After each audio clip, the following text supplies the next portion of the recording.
Hi folks, this is Ryan from ORS Cross Country Skis Direct in Vermont. I'm telling you about Rossignol skis today because it's ski season and we're pretty excited. And I've got 3 models here that we offer on our site, and I'm going to explain to you the differences between the 3 Rossignol Evo skis. We've got the Evo Action, the Evo Tour, and the Evo Trail. So let's start off with, what the heck, the Evo Action. You'll notice that this is pretty skinny. This is still considered a compact touring ski. It's not as narrow as a race ski. The reason why it's a little bit wider, a little more stability, but it's narrow enough that it is zippy. So you're a good skier, you like to go to the touring center, you want good glide, you want good performance, you don't want to mess around with getting the right kick wax for the day, you just want to jump on these skis and go. This is the ski for you. You know, it'll work okay on maybe a touring, or a snowmobile trail or a packed surface, but really this is the happiest when it is in a track at a touring center.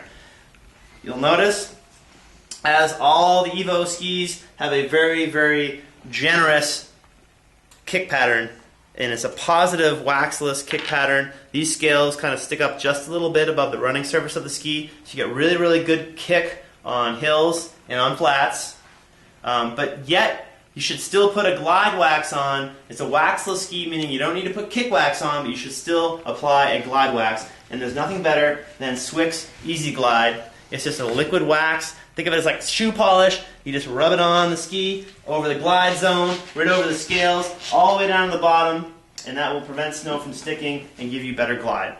So Action, you want a fast ski and track, and you have pretty good technique.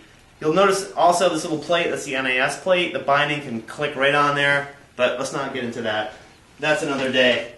Moving on to the Tour, it's wider. So here we're thinking, okay, you want to go to the touring center, but maybe you want to go a little bit off track as well. So the wider platform gives you better flotation in deeper snow. It also gives you more stability, so if you're sort of a learning skier and you're a little intimidated by the narrowness of the Action, then you go with the Tour. And it's a great compromise between too wide and too narrow. It really kind of finds the balance between the two. It has really good glide, but yet it still can float a little bit. It can break trail, so it's a great all-around ski. And has that big old pattern for great grip, but otherwise it's a good gliding ski for in-track and out.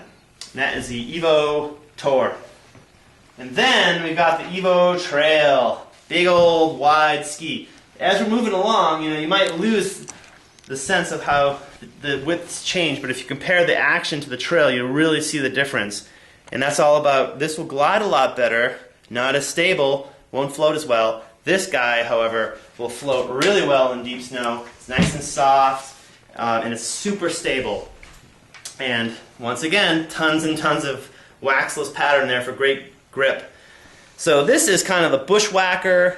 You know, you're out the back door, you're exploring that open trail, into the snow, wherever you want to go. This is a ski for that. It's not going to glide super well in a track. It's not going to glide really well on a flat surface. It's all about stability and flotation and sort of backcountry access, or I shouldn't say backcountry, light backcountry.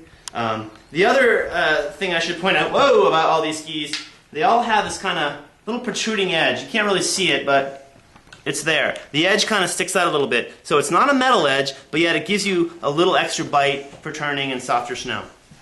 So there they are side by side, the Action, the Tour, and the Trail. So once you've decided which ski that you're going to go with, then you need to pick the boot that is appropriate.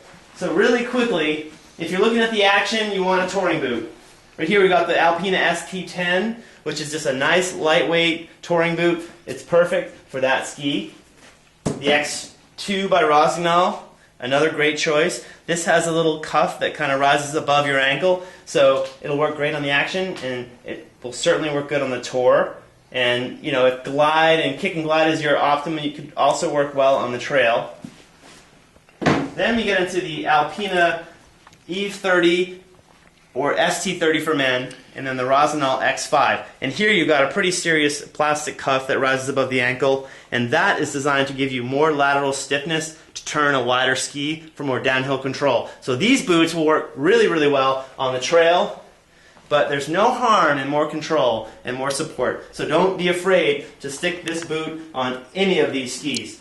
And people are intimidated sometimes by the fact that this is sort of geared towards more control, but there's nothing wrong with that. So, if you want more lateral support, more ankle support, these are the boots for you. The X5 by Rossi and the Alpina Eve 30 or ST30 for men. Alright, that's a quick rundown. We have a lot more information on our site, ORS Cross Country Skis Direct, or if you're in the area, come on down to Montpelier, Vermont at Onion River Sports. You can talk to me, my name is Ryan, or whoever else you might run into. But thanks for watching and have a great ski.